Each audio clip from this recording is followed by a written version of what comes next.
Hey folks, how's it going? On March 6th, we got the 8th anniversary livestream and it came with some pretty interesting news. So as usual, let's go over them and see what's going to come to the game the next few months.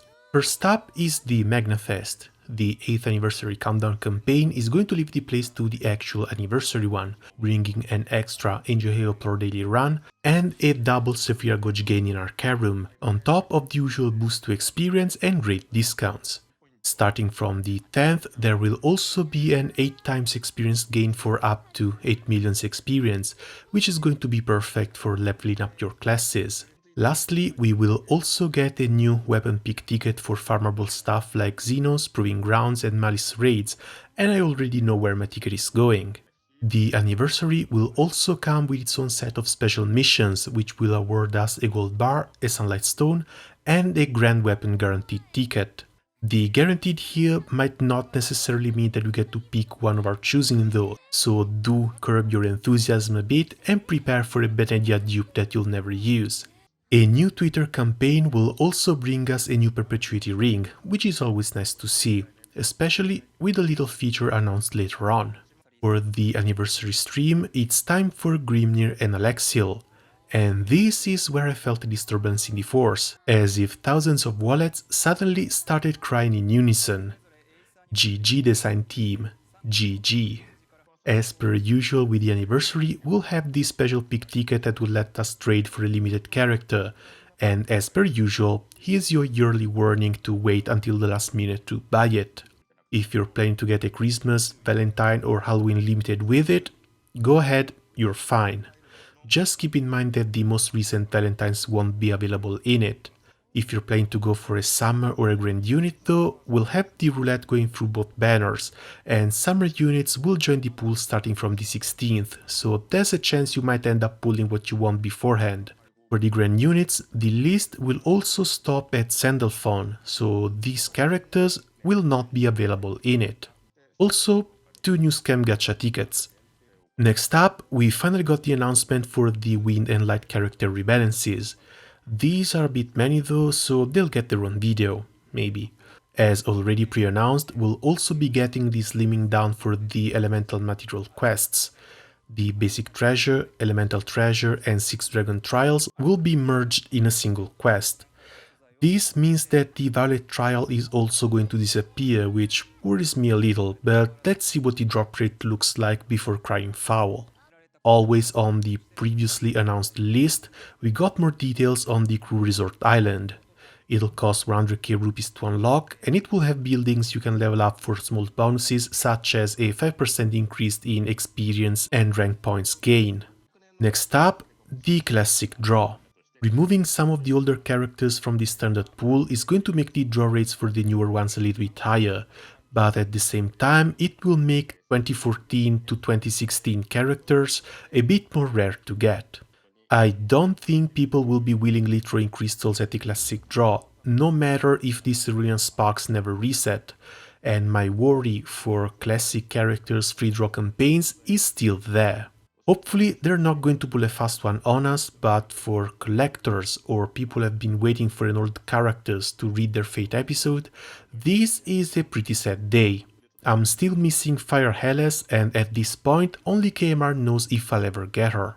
Still, reaching certain Cerulean Spark milestones, in both gachas, will now give you some extra rewards, with an Intricacy Ring at 50 draws, a Gold Moon at 100, 10 Silver Moons plus an Elemental Earring at 150, an SSR ticket at 200, and 100 half pots plus 100 berries at 250.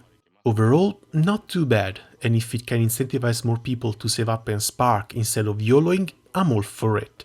Moving on with the quality of life updates, 2 new search filters, one for perpetuity rings, another one for backline skills. The backline skills especially is going to be really useful. Still with the menus, more pages will have access to an item finder option, and the end battle screens will get some expanded functionalities. After the quality of life stuff, the Viking and Paladin classes finally got the release trailers and details.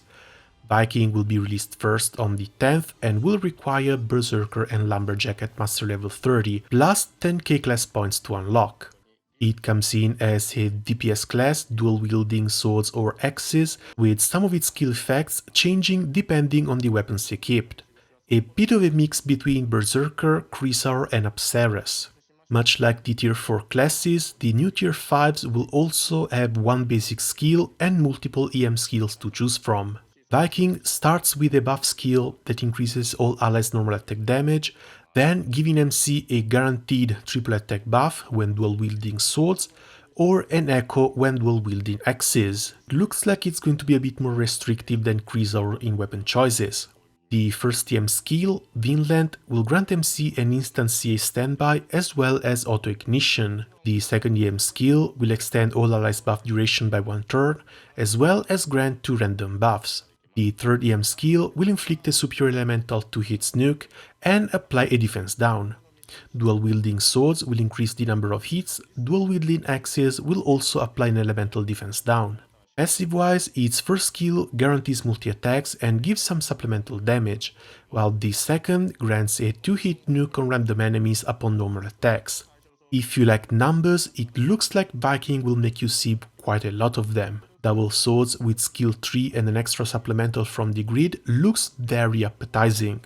On the other hand, Paladin keeps the sword and spear weapon specs and becomes a direct upgrade to Spartan. What's cool about it is that we're getting a new shield type item that's going to change how it looks. There was no mention on how we'll get these shields, just that they're going to be releasing more skins for them.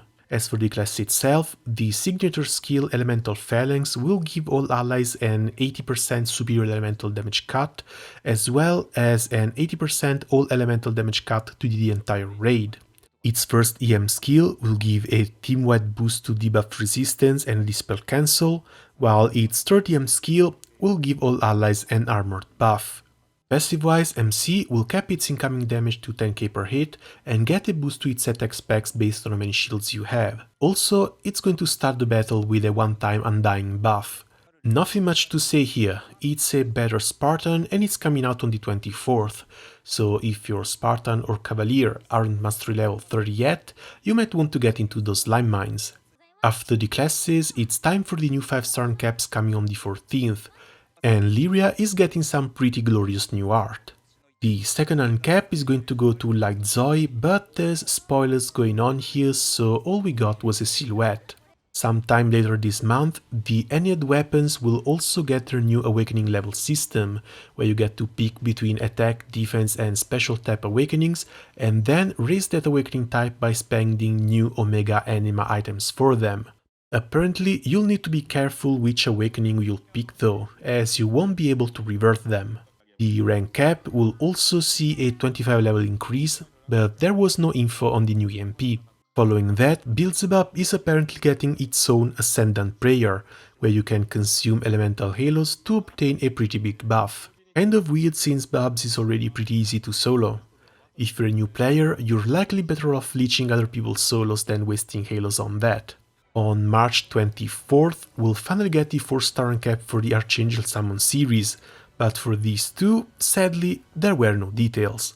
Next up, we got the new March Summer releases, and I have no idea what these pics were. Summer Medusa is great, she looks cute as hell, she has a spot in the event, and a bit more screen time for the Petrifying Tsundere is always welcome.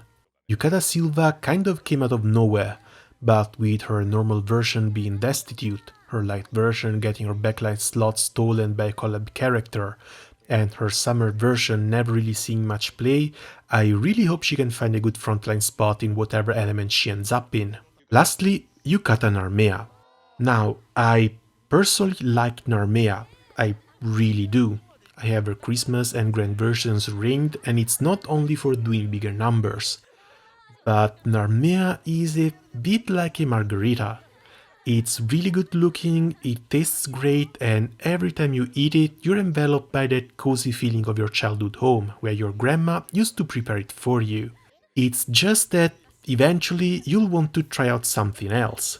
A Diavola, truffles and cheese, an Americana, or hell, you might even give the Hawaiian a try. It just feels like a waste to have all these characters and have Cygames keep beating us over the head with the same bland poster girl. And yeah, I know, she keeps getting alts because she's popular, but there's so many others who are never even given a chance to gain popularity. Give me a summer misadventures with Razia, give me a seaside bootcamp with Forte, give me a bathhouse mystery with Saria, treasure hunting with Carva, or Carmelina starting an aquatic circus, and just look at my crystals magically disappear. What's worse is that Yucatan Armea is likely going to eat my Cerotics as well, because their release banner will come out after the roulette is over, and I don't think I can grind the 70 rolls I need in time to spark on it.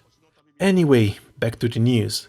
A new Pride of the Ascendant rotation is upon us, with the first fight being a Fire Cherubim from the What Makes the Sky Blue story, and it will be released on the 24th.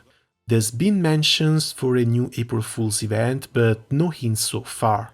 Still, in April, we'll finally get the new chapters for the main story quest and the new quality of life update for the event scenes, now automatically picking a choice for you when you leave them on autoplay and letting you go back to a specific screen when selecting a voice line from the story log. With no specific date, the pendants and treasure shops will see some neat additions, with some of the Malice raid weapons becoming tradable. Some long overdue EMP support skills will also be added to a list of 20 characters, some of which might be pretty interesting. Kalulu, Anila, GK.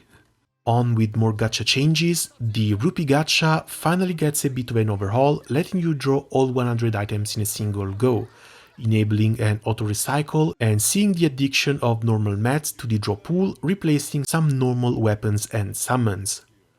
Next up is the Diaspora fight, which looks like we'll have to wait for a little bit longer, since it will come out on June 17th.